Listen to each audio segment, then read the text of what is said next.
ാണ് നമ്മൾ എങ്ങനെ ജീവിക്കണമെന്ന് പറയേണ്ടത്. ഞാൻ പറയുന്നത് നിങ്ങൾക്ക് വളരെ ക്ലിയറാണ്. ഞാൻ പതുക്കെയാണ് പറയുന്നത്. നമ്മളെ സൃഷ്ടിച്ച സ്രഷ്ടാവാണ് പറയേണ്ടത് നമ്മൾ എങ്ങനെ ജീവിക്കണം, എന്ത് വിശ്വസിക്കണം, എന്ത് വിശ്വസിച്ചുകൂടാ, എന്ത് തിന്നണം, എന്ത് തിന്നുകൂടാ, എന്ത് കഴിക്കണം, എന്ത് കുടിക്കണം, എന്ത് കാണണം, എന്ത് കാണരുത്, ഏത് കേൾക്കണം, ഏത് കേൾക്കരുത്, എല്ലാം ഒരു പൊതുവായുള്ള നിർദ്ദേശങ്ങൾ അള്ളാഹു നമുക്ക് നൽകിയിട്ടുണ്ട്. തേറ്റയുള്ള മൃഗങ്ങളെ കഴിക്കരുത്, കാലിൽ ഇറുക്കി പിടിച്ച് കൊത്തിവലിക്കുന്ന കാക്ക പോലെ, പരുന്ത് പോലെ, കഴുകനെ പോലെയുള്ള പക്ഷികളെ തിന്നരുത്, പട്ടിയെ പന്നിയെ നിങ്ങൾ ഭക്ഷിക്കരുത്. അപ്പൊ അതിൽ നിന്ന് നമുക്ക് കുറേ കാര്യങ്ങൾ മനസ്സിലായി. കടലിലെ ജീവികളെ നിങ്ങൾക്ക് ഭക്ഷിക്കാവുന്നതാണ്. ഏതാണ് ഹലാല് ഏതാണ് ഹറാമ് നമുക്കവിടെ വേർതിരിയും. അതിന് ഓപ്പോസിറ്റ് പ്രവർത്തിക്കുന്ന ആളുകൾ, അമേരിക്കയിലെ ഒരു കൂട്ടം ഡോക്ടർമാർ ലോകത്തോട് പറയുന്നത് പന്നിമാംസം കഴിക്കുന്നതിലൂടെ 60 തരം പകർച്ച രോഗങ്ങൾ നിങ്ങൾക്ക് പ്രതീക്ഷിക്കാവുന്നതാണ്. 60 തരം, ഒന്നല്ല 10 അല്ല, 60-ലധികം രോഗങ്ങൾ അതിൽ നിന്ന് മാത്രം ഉണ്ടാവുന്നതാണ്. അപ്പൊ ഒരു മുസ്ലിമിനെ സംബന്ധിച്ചിടത്തോളം ആശങ്കപ്പെടേണ്ട ആവശ്യമില്ല. കാരണം ഒരു മുസ്ലിമത്തായ ആണ് പെണ്ണ് അത് ഭക്ഷിക്കാൻ പാടില്ല എന്ന് അള്ളാഹുവിന്റെ നിർദ്ദേശപ്രകാരം ജീവിതത്തിൽ പാലിച്ചു വരുന്നവരാണ്. കാരണം അതിന് പിഴവ് സംഭവിക്കൂല. നമ്മുടെ സൃഷ്ടിച്ച സ്രഷ്ടാവാണ് നമ്മളോട് പറയുന്നത് ഇതായിരിക്കണം നിന്റെ ജീവിതത്തിന്റെ നിലപാടുകൾ. അത് പിന്നെ എങ്ങനെ തെറ്റും? കാരണം എല്ലാം അറിയുന്ന റബ്ബാണ്. ഉറക്കമോ ക്ഷീണമോ മയക്കമോ തളർച്ചയോ ഇല്ലാത്ത ലോകത്തിന്റെ രക്ഷിതാവായ റബ്ബ് അല്ലാഹു ലാ ഇലാഹ ഇല്ലാ ഹുവൽ ഹയ്യുൽ ഖയ്യൂം ലാ തഅഖുദുഹു സിനതും വലാ നൗം. ക്ഷീണമുണ്ടോ അല്ലാഹ്ക്ക്? ഇല്ല. തളർച്ച ഉണ്ടോ അല്ലാഹ്ക്ക്? പാസ്റ്റ് ഉണ്ടോ റബ്ബിന്? പ്രസന്റ് ഉണ്ടോ അല്ലാഹ്ക്ക്? ഫ്യൂച്ചർ ഉണ്ടോ? അതൊന്നുമില്ല അല്ലാഹ്ക്ക്. അല്ലാഹ്ക്ക് എല്ലാം കണക്കാ. കഴിഞ്ഞതും വരാനിരിക്കുന്നതും ഇപ്പൊ നടന്നുകൊണ്ടിരിക്കുന്നതും അതൊക്കെ നമുക്കാണ്. അള്ളാഹിനെ സംബന്ധിച്ചിടത്തോളം അതൊന്നുമില്ല. നമ്മളെയൊക്കെ സൃഷ്ടിക്കുന്നതിന്റെ എത്രയോ വർഷങ്ങൾക്ക് മുമ്പ് അള്ളാഹു എഴുതി രേഖപ്പെടുത്തിയിട്ടുണ്ട്. ലോകത്ത് അള്ളാഹു ആദ്യം ഉണ്ടാക്കിയത് പേനയാണ്. റബ്ബ് ആദ്യമായി ഉണ്ടാക്കിയത് പേന. എന്നിട്ട് ആ പേനയോട് പറഞ്ഞു നീ എല്ലാം എഴുതിക്കോന്ന്. പെണ്ണെല്ലാം എഴുതിയിട്ടുണ്ട്. അതിൽ ഷിഹാബിന്റെ റെക്കോർഡുണ്ട്. ഞാൻ ആരെ വിവാഹം കഴിക്കണമെന്നത് ആ റെക്കോർഡിലുണ്ട്. എൻ്റെ ജീവിത അവസാനം എങ്ങനെ ആ റെക്കോർഡിലുണ്ട്. എന്നാ പിന്നെ പരിശ്രമിച്ചിട്ട് എന്താ കാര്യം? പണിയെടുത്തിട്ട് എന്താ കാര്യം? അല്ലാഹ് എല്ലാം ആദ്യം തന്നെ എഴുതി വെച്ചിട്ടില്ലേ? അത് നമ്മളെ ബുദ്ധി കൊണ്ട് ചിന്തിച്ചിട്ടാണ്, കേവലം നമ്മുടെ ബുദ്ധി കൊണ്ട് ആലോചിച്ചിട്ടാണ്. അള്ളാഹിനെ സംബന്ധിച്ചിടത്തോളം അങ്ങനെ കാലമേ ഇല്ല. എല്ലാം അറിയും മുൻകൂട്ടി. നമുക്ക് ഫ്രീഡം തന്നിരിക്കുകയാണ് അള്ളാഹ്. വഹദൈനാഹു നജ്ദൈൻ. 2 മാർഗങ്ങൾ ഇതാ നിങ്ങളുടെ മുമ്പിൽ ഇങ്ങനെ ഉയർന്ന് പൊന്തി നിൽക്കുകയാണ്. 2 മാർഗം. ഇഷ്ടമുള്ള മാർഗം സ്വീകരിക്കാം. 2 മാർഗവും തെളിഞ്ഞ് ഉയർന്ന് പൊന്തി നിൽക്കുകയാണ്. കാണാതെ പോവില്ല എന്നർത്ഥം. ഉയർന്ന് പൊന്തി നിൽക്കുന്നു. ഇത്രയും വലിപ്പത്തിൽ ഒരു കൂമ്പാരമായിട്ട് നീ കണ്ടില്ലേ എന്ന് നമ്മൾ നമ്മുടെ മക്കളോട് ചോദിക്കും. ഞാൻ കണ്ടിട്ടില്ല എന്ന് പറയുമ്പോൾ ഇത്രയും വലിയൊരു സാമഗ്രി ഇവിടെ വെച്ചിട്ട് നീ കണ്ടിട്ടില്ലേ? ഉയർന്ന് മല പോലെ പൊന്തി നിൽക്കുന്ന 2 വഴികളെ നിന്റെ മുമ്പിൽ കാണിച്ചു തന്നിട്ട് എനിക്കറിയില്ലായിരുന്നു എന്ന് പറയാൻ, കണ്ടിട്ടില്ലായിരുന്നു എന്ന് പറയാൻ, മനസ്സിലായിട്ടില്ലായിരുന്നു എന്ന് പറയാൻ, നാളെ പടച്ചവന്റെ നീതിപൂർവമായ കോടതിയിൽ നിനക്ക് ചാൻസ് ഇല്ല എന്ന് പറയാനാണ് അല്ലാഹ് വഹദൈനാഹു നജ്ദൈൻ എന്ന് പ്രയോഗിച്ചത്. എനിക്കറിയില്ലായിരുന്നു എന്ന്. അതിൽ കുറെ ഗവേഷണം നടത്തേണ്ട ആവശ്യമൊന്നുമില്ല. അള്ളാഹിനെ മനസ്സിലാക്കാൻ, അള്ളാഹിന്റെ വഹദാനികത മനസ്സിലാക്കാൻ കുറെ ഗവേഷണത്തിന്റെ ആവശ്യമൊന്നുമില്ല. സാധാരണ ബുദ്ധി മതി. കാരണം ഈ സംവിധാനങ്ങൾ മുഴുവനും നമ്മെ നോക്കി പറയുന്നുണ്ട്. ഏതൊരു അത്ഭുതം കാണുമ്പോഴും വിശ്വാസിയുടെ ഹൃദയത്തിനുള്ളിൽ നിന്ന് അറിയാതെ പുറത്തു വരുന്ന ഒരു വാചകമുണ്ട്. അതിന്റെ അറബി ഖുർആൻ പ്രയോഗിച്ചിട്ടുണ്ട്. ഇതൊന്നും വെറുതെ ഉണ്ടാക്കിയതല്ല റബ്ബേ, നീ അത്ഭുതമാണ് റബ്ബേ നിന്നിലേക്ക് അടുക്കാൻ. റബ്ബന മാ ഖലഖ്ത ഹാദാ ബാത്തില സുബ്ഹാനക്. പടച്ചോനെ നീ എത്ര പരിശുദ്ധനാണ്. ഇവിടെ സയൻസ് പഠിച്ച ഒരേ ആളുകളുണ്ട്, വിദ്യാർത്ഥികളുണ്ട്, വിദ്യാർത്ഥിനികളുണ്ട്. ഓരോ പരീക്ഷണങ്ങളിലും നിങ്ങൾ അത് വിജയം കാണുമ്പോൾ ആ അത്ഭുതത്തിൽ ഞാൻ ഈ പരീക്ഷണത്തിൽ വിജയിച്ചു എന്ന് ആഹ്ലാദിക്കുന്നതിന് മുമ്പ് എന്റെ റബ്ബ് എന്തൊരു അത്ഭുതമാണ് ഈ ലോകത്ത് സംവിധാനിച്ചു വെച്ചിട്ടുള്ളത് എന്ന് വിശ്വാസിനിയായ ഒരു പെൺകുട്ടിയുടെ ഹൃദയത്തിലേക്ക് വരും. അപ്പൊ ഈ മാർഗം എന്നത്, പ്രിയപ്പെട്ടവരെ, ഞാൻ പറഞ്ഞത് ഈ മാർഗം എന്നത് തെളിഞ്ഞു നിൽക്കുന്ന മാർഗമാണ്, വിശദീകരിച്ചു പോകാൻ സമയമല്ല. എന്നിട്ടും എന്താണ് ആളുകൾക്ക് ഇത് മനസ്സിലാവാതെ പോകുന്നത്? ഈമാൻ എന്ന പദത്തിന്റെ കുറച്ചുകൂടി ഉള്ളിലേക്ക് പോയാൽ അവിടെ നിന്ന് കിട്ടുന്ന ഒരു പദമുണ്ട്, അതിന്റെ ഉത്ഭവ പദം, അതിന്റെ പ്രഭവ കേന്ദ്രം, അത് അമ്നാണ്. അമ്ന്, നിർഭയത്വം. നമ്മളെ കുട്ടികൾക്ക് പേരിടാറുണ്ട് അമ്ന, പെൺകുട്ടികൾക്ക് പേരിടാറുണ്ട്. എന്താണ്? നിർഭയത്വമുള്ളവൾ എന്നാ. നിർഭയത്വം, ഒരു പേടിയില്ല. ഇന്ന് മരിച്ചാൽ ഇതുവരെയുള്ള അമലുകൾ കറക്റ്റാണോ?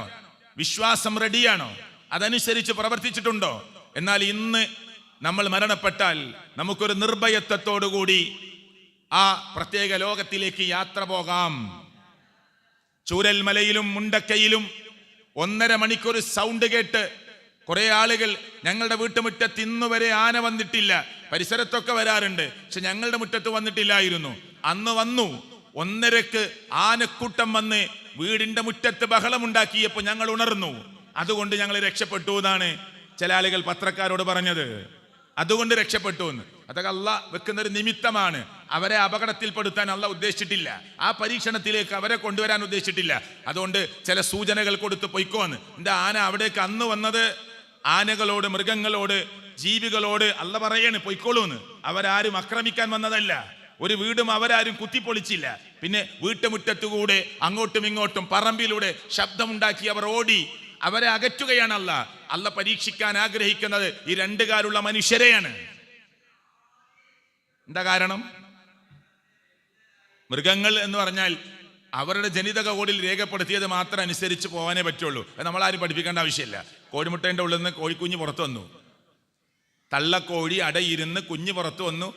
അന്ന് തന്നെ പുറത്തേക്ക് വിട്ടാൽ ചിക്കിച്ചെനകി ആ തള്ളക്കോഴി കൊടുക്കുന്ന ചില തീറ്റകൾ പൊറുക്കിയെടുക്കാൻ ഇങ്ങനെ അമ്മയുടെ ചുറ്റുമോടുന്ന കോഴിക്കുഞ്ഞുങ്ങളെ നമ്മൾ കാണും.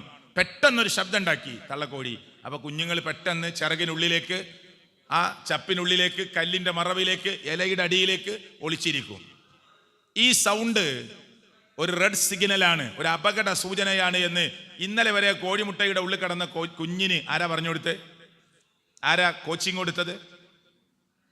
കുറച്ചു സമയം നിശബ്ദമായി. കാക്ക പറന്നു, പരുന്ത് പോയി, കഴുകൻ പോയി. തള്ളക്കോഴി ഇങ്ങനെ തല റൗണ്ട് ചെയ്ത് ഇങ്ങനെ റൊട്ടേറ്റ് ചെയ്ത് ഇങ്ങനെ നോക്കും, എവിടെയെങ്കിലും വല്ല അനക്കമുണ്ടോന്ന്. ഇല്ലാന്ന് കണ്ടാൽ വേറൊരു ശബ്ദം ഉണ്ടാക്കും. അപ്പൊ കാണാൻ ഒളിച്ചിരിക്കുന്ന കുഞ്ഞുങ്ങളൊക്കെ പുറത്തേക്ക് വരുന്നത്.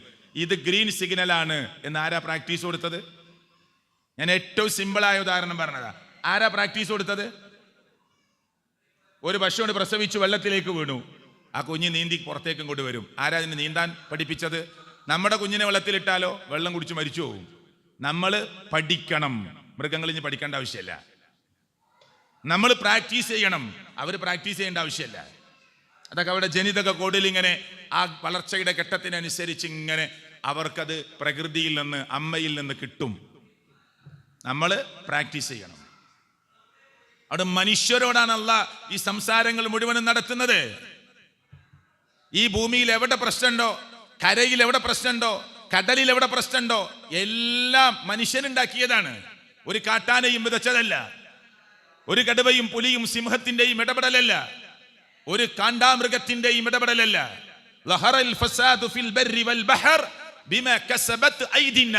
മനുഷ്യന്റെ കരങ്ങൾ പ്രവർത്തിച്ചത് നിമിത്തമാണെന്ന് ഖുർആൻ.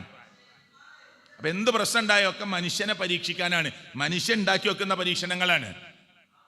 ഞാൻ പറഞ്ഞത്, മുണ്ടക്കയിലും ചൂരൽമലയിലും അന്ന് രാത്രി ഉറങ്ങുമ്പോ അവർ വിചാരിച്ചിട്ടുണ്ടാകുമോ, ചിന്തയുടെ ഏതെങ്കിലും ഒരു കോർണറിൽ ഒരു മൈന്യൂട്ട് ചിന്തയെങ്കിലും, ഇന്ന് രാത്രി ഈ വീട് തകർന്ന്, ഈ കെട്ടിടം പൊളിഞ്ഞു വീണ്, പാറക്കല്ലുകൾ ഒലിച്ചു വന്ന് നമ്മെയും കൊണ്ട് ചളിയും മണ്ണും കല്ലും ഉരുണ്ടുപോയി 80 കിലോമീറ്റർ അപ്പുറത്ത് റോഡ് വഴി വരികയാണെങ്കിൽ കിടക്കുന്ന ചാലിയാറിന്റെ പ്രത്യേക സ്ഥലമാകുന്ന മുണ്ടേരിയിലും പോത്തുകല്ലിലും ചെന്ന് മരിച്ചു കിടക്കേണ്ടി വരുമെന്ന് സ്വപ്നത്തിൽ പോലും വിചാരിച്ചിട്ടുണ്ടാവില്ല അവർ.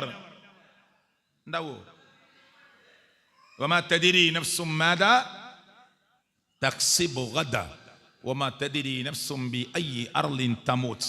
അതിന്റെ കറക്റ്റ് ഇങ്ങനെ അർത്ഥം മനസ്സിലായി ആ വയനാട്ടിലത്തെ മനുഷ്യന്മാർക്കൊക്കെ. വമാ തദ്രി നഫ്സും ബിഅയ്യി അർളിൻ തമൂത്. മനുഷ്യ, നീ നാളെ എവിടെ വെച്ചിട്ടാണ്, ഏത് മണ്ണിലാണ് നിന്റെ മരണം അറിയില്ല.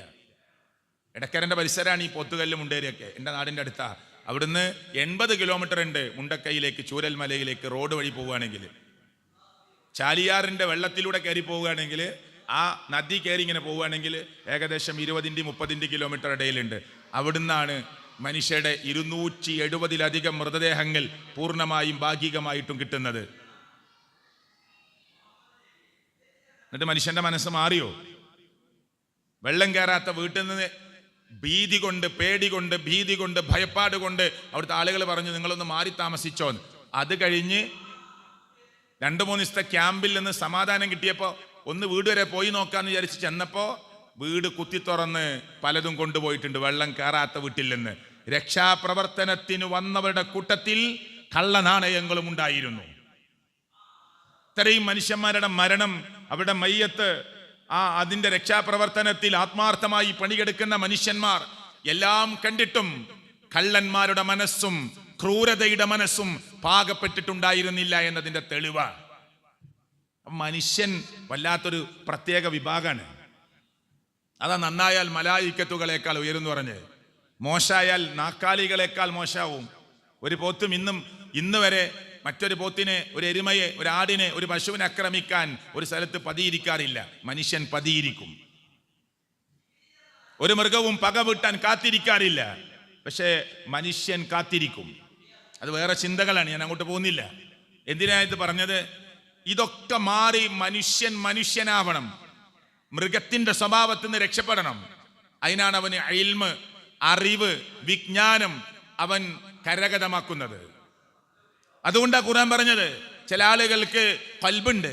എല്ലാവർക്കും, ലോകത്തുള്ള എല്ലാ മനുഷ്യർക്കും ഖൽബുണ്ട്.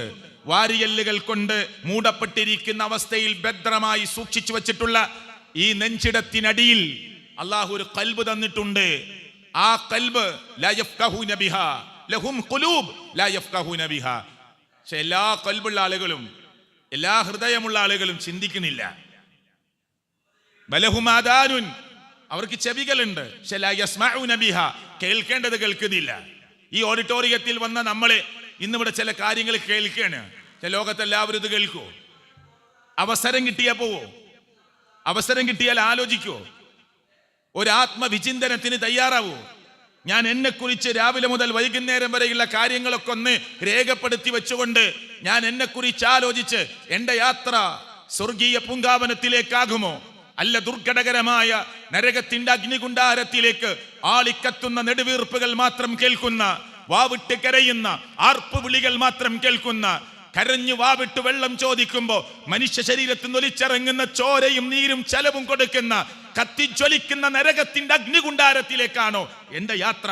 ഒന്ന് ആത്മപരിശോധനയ്ക്ക് തയ്യാറായാൽ, കുശുമ്പ് കാണിക്കാൻ, കുറുമ്പ് കാണിക്കാൻ, വാശി പിടിച്ചു നിൽക്കാൻ, എന്റെ വിശ്വാസരംഗങ്ങളിൽ സംഭവിച്ച പോരായ്മകളെ തിരുത്തി മുന്നോട്ട് പോകാൻ വടിച്ചു നിൽക്കുമോ? ഈ പറയപ്പെട്ട വികൃതികൾ, കുശുമ്പും കുറുമ്പുമായ വൃത്തികെട്ട സ്വഭാവത്തിൽ, പരദൂഷണത്തിന്റെയും ഏഷണിയുടെയും സ്വഭാവത്തിൽ ഉറച്ചു നിൽക്കാൻ കഴിയുമോ? ഒരു പരിശോധന നമ്മളൊക്കെ നടത്തണം. ആ പരിശോധനയ്ക്ക് വേണ്ടിയുള്ള ഒരു മണിക്കൂർ 2 മണിക്കൂർ എന്നൊക്കെ പറഞ്ഞാൽ ആ പരിശോധനയ്ക്കുള്ള ഒരു ആഹ്വാനം, പരിശോധനയ്ക്കുള്ള ഒരു ചിന്ത ഉണ്ടാകാൻ, നമ്മുടെ മനോഗതിയിൽ ചില മാറ്റങ്ങൾ ഉണ്ടാകാനുള്ള സൂചനകൾ തരാനുള്ള സമയമുള്ളൂ. അത് നമ്മളൊക്കെ ഒന്ന് പരിശോധിക്കണം. അപ്പൊ ഖൽബുണ്ട്, ചിന്തിക്കണില്ല, ചെവിയുണ്ട്, കേൾക്കണില്ല. വലഹും അയ്യുനുൻ, കണ്ണുണ്ട്, അവർക്ക് കാഴ്ച ശക്തിയുണ്ട്, പക്ഷേ ലാ യുബ്സിറൂന ബിഹാ, കാണേണ്ടത് കാണുന്നില്ല. ഉലൈക കൽഅൻആം, അവർ നാക്കാലികളെ പോലെയാണ്. നാക്കാലികൾക്ക് മോശാവും, അവർ നാക്കാലികളെ പോലെയാണെന്ന് പറഞ്ഞാൽ അതുകൊണ്ട് അള്ളാഹ് അവിടെ നിർത്തിയില്ല. ബൽ ഹും അളൽ, നാക്കാലികളെക്കാൾ പിഴച്ചവരാണ്.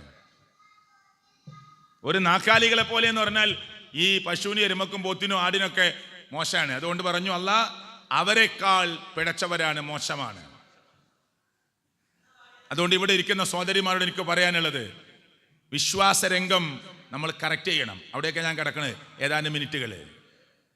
ആ വിശ്വാസം നമ്മളാരും, ഒരു സംഘടന നമ്മളെ പഠിപ്പിച്ചതല്ല, അത് ഓർമ്മപ്പെടുത്തലാണ് സംഘടനയുടെയും പണ്ഡിതന്മാരുടെയും ഉസ്താദുമാരുടെയും മൗലവിമാരുടെയും നിങ്ങളിൽപ്പെട്ട ഓരോരുത്തരുടെയും ബാധ്യത. ജ്യേഷ്ഠത്തിക്ക് അറിയുന്നത് അനിയത്തിക്ക് പറഞ്ഞു കൊടുക്കുക, അനിയത്തിക്ക് അറിയുന്നത് ജ്യേഷ്ഠത്തിക്ക് കൈമാറുക, അയൽവാസിക്ക് ഷെയർ ചെയ്യുക, ഭർത്താവിന്റെ കുടുംബത്തിനോട് സംസാരിക്കുക, ഭാര്യയുടെ കുടുംബത്തോട് സംസാരിക്കുക, ഭർത്താവിന്റെ ഉപ്പയെ പോലെ കണ്ട് സംസാരിക്കുക, ഉമ്മയെ പോലെ കണ്ട് സംസാരിക്കുക. അവിടെ പറയുമ്പോൾ ദീന് പറയുക, അള്ളാന്റെ വഹ്ദാനിയത്ത് പറയുക. എല്ലാ സൗകര്യങ്ങളും നമുക്ക് കിട്ടിയിട്ട്, എല്ലാ നന്മയും നമ്മുടെ ജീവിതത്തിൽ ഉണ്ടായിട്ട്, നമ്മൾ ഭർത്താവിന്റെ വാപ്പയെ സ്വന്തം ഉമ്മയെ പോലെ വാപ്പയെ പോലെ നോക്കി പരിചരിച്ചത് കൊണ്ട് എനിക്കൊരു മോള് കൂടി വന്നു എന്ന് ഭർത്താവിന്റെ ഉമ്മയും വാപ്പയും പറഞ്ഞാലും നമുക്ക് സ്വർഗത്ത് പോകാൻ കഴിയില്ല. അതൊക്കെ നന്മയാണ്. പക്ഷെ ബേസ് നന്നാവണം. ആ ബേസാണ് അള്ളാഹുവിന്റെ വഹ്ദാനിയത്ത് മനസ്സിലാക്കുക എന്നുള്ളത്. ബാക്കി എല്ലാം നന്മ ഒരാളെടുത്തുണ്ട്. പക്ഷെ തൗഹീദ് റെഡി ആയിട്ടില്ലെങ്കിലോ സ്വർഗത്തിലെത്താൻ കഴിയില്ല. 100 കണക്കിന് വീടുണ്ടാക്കി കൊടുത്ത ആളുകളുണ്ട്, വിശ്വാസമല്ല, പ്രതിഫലം കിട്ടുമോ?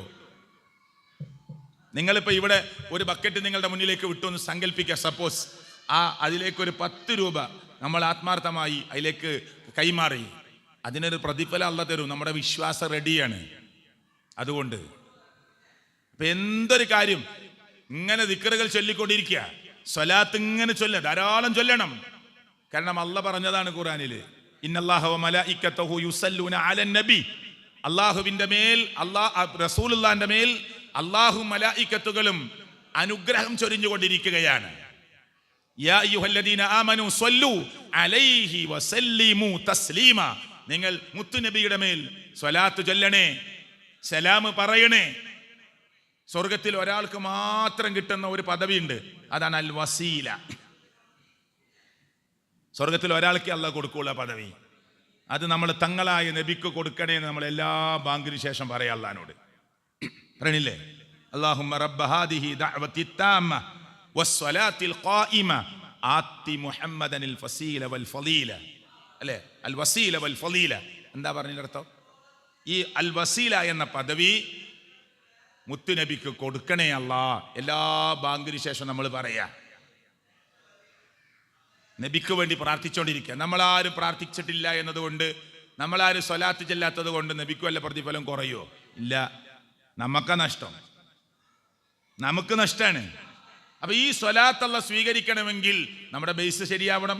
നമ്മളൊരു വീട് വാങ്ങാൻ പോവാ, പുതിയ നല്ല പെയിന്റാണ്, നല്ല ജനലാണ്, നല്ല വാതിലാണ്, നല്ല കർട്ടനാണ്, അതിൽ ഇട്ടിരിക്കുന്ന ഫർണിച്ചറൊക്കെ നല്ല സോഫയാണ്, മനോഹരമായ കളർഫുള്ളായ ബെഡ്റൂമാണ്.